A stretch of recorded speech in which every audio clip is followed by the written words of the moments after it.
মজাদার আর খুবই সহজ একটা নাস্তার রেসিপি নিয়ে আজকে হাজির হয়েছি। এই রেসিপিতে আপনার সময়, উপকরণ, খরচ সবই কম লাগবে। রেসিপি শুরু করার আগে আমার চ্যানেলটা সাবস্ক্রাইব করে পাশের বেল বাটনটি অন করে দিবেন। প্রথমে 2টা ডিম নিয়ে নিলাম। ডিমগুলো রুম টেম্পারেচার বা ফ্রিজ থেকে নামানো যে কোনোভাবেই হোক না কেন, কোনো সমস্যা নেই। 1 চিমটি লবণ দিয়ে দিলাম, আর সাথে হাফ কাপ চিনি। চিনির পরিমাণটা একটু বেশি হলেই ভালো, কারণ আটা দিয়ে তৈরি যে কোনো খাবারে চিনিটা বেশি হলে খেতে ভালো লাগে। কাঁচা ডিমের গন্ধটা দূর করার জন্য ভ্যানিলা এসেন্স, ঘি অথবা এলাচি, আপনার কাছে যেটাই অ্যাভেলেবেল আছে না কেন আপনি সেটা ব্যবহার করতে পারেন। আমি ভ্যানিলা এসেন্স দিয়ে দিচ্ছি 3 থেকে 4 ফোঁটা বা প্রয়োজন মতো। এখন ডিম চিনিটা ভালোভাবে মিশিয়ে নিচ্ছি। চিনিটা মোটামুটি গলে যাওয়া পর্যন্ত এভাবে মেশাতে হবে।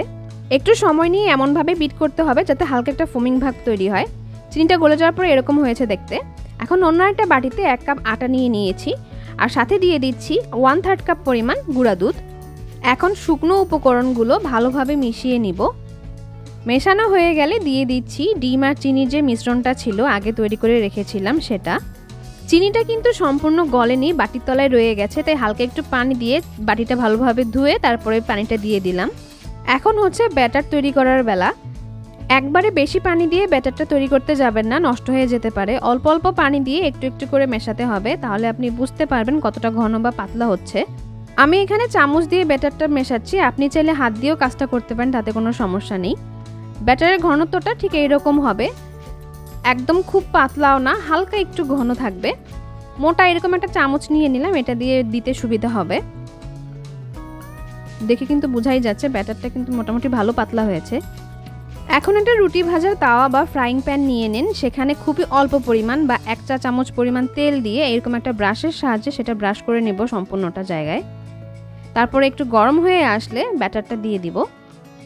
আমি এই চামচের সাহায্যে 3টা স্কুপ দিয়ে দিচ্ছি। আমার ফ্রাইং প্যানটা যেহেতু বড় তাই একটু বড় করে বানাবো। এইভাবে চামচের সাহায্যে ব্যাটারটা একটু পাতলা করে ছড়িয়ে নেবেন, অনেকটা রুটির মতো। আর যেই চামচ দিয়ে রুটিটা উল্টাবেন সেই চামচে এভাবে তেল ব্রাশ করে নেবেন, তাহলে রুটির যে কাঁচা কাঁচা ভাবটা থাকবে তখন চামচের সাথে লেগে যাবে না, আপনার উল্টাতে সুবিধা হবে। চুলার তাপটা মিডিয়াম রেখে তারপরে এইভাবে চারিপাশ খুব ভালোভাবে চেপে চেপে ভেজে নেবেন। এটাতে যেহেতু ডিম দেয়া আছে তাই রুটি ভাজার সময় আপনার রুটিটা ছেড়ে যাবে না। আমি এই একটা রুটি প্লেটে নিয়ে দেখালাম। একইভাবে আমি আরও রুটিগুলো তৈরি করে নিব। এখানে যেহেতু ডিম দেয়া আছে তাই অল্পতেই পুড়ে যেতে পারে, তাই চুলার তাপটা খেয়াল রাখবেন সব সময়। আর এটা কিন্তু খুব কম সময় তৈরি হয়ে যায়, তাই যাতে পুড়ে না যায় এই জন্য একটু পরপর উল্টিয়ে পাল্টিয়ে দিতে হবে। এই রেসিপিটা কিন্তু আপনি আপনার তাড়াহুড়োর সময় তৈরি করতে পারেন, কারণ তৈরি করতে খুবই কম সময় লাগে আর অল্পতেই ভাজা হয়ে যায়। আর একবার যেহেতু তেল দিয়ে নিয়েছি আর বারবার তেল দেওয়ারও প্রয়োজন হয় না, খুবই কম তেল লাগে। শেষের রুটিটাও আমি সুন্দর করে ভেজে নিচ্ছি, এই পাশ ওই পাশ ভালোভাবে উল্টিয়ে নিচ্ছি। একটু লাল হয়ে গেলে সমস্যা নেই, কারণ এখানে যেহেতু ডিম আছে তাই অল্পতে পুড়ে যায়। 1 কাপ আটা দিয়ে আমার 5টা রুটি হয়েছে। রুটিগুলো কিন্তু খুবই পাতলা সফট হয়েছে, একদম অনেকটা প্যানকেকের মতো। আমি রুটিগুলো একটু মোটা করে বানিয়েছি তাই 5টা রুটি হয়েছে। আপনি যদি আরও পাতলা করে বানাতে চান তাহলে রুটির পরিমাণও বাড়বে। একটা রুটি ছিঁড়ে দেখাচ্ছি আমি। এই যে দেখেন কি পরিমাণ সফট হয়েছে, আর একদমই তেলের কোনো ভাব নেই, তেল তেলে ভাব একদমই নেই। ছোট বড় যে কারোর জন্যই ঝটপট একটা ভালো নাস্তা।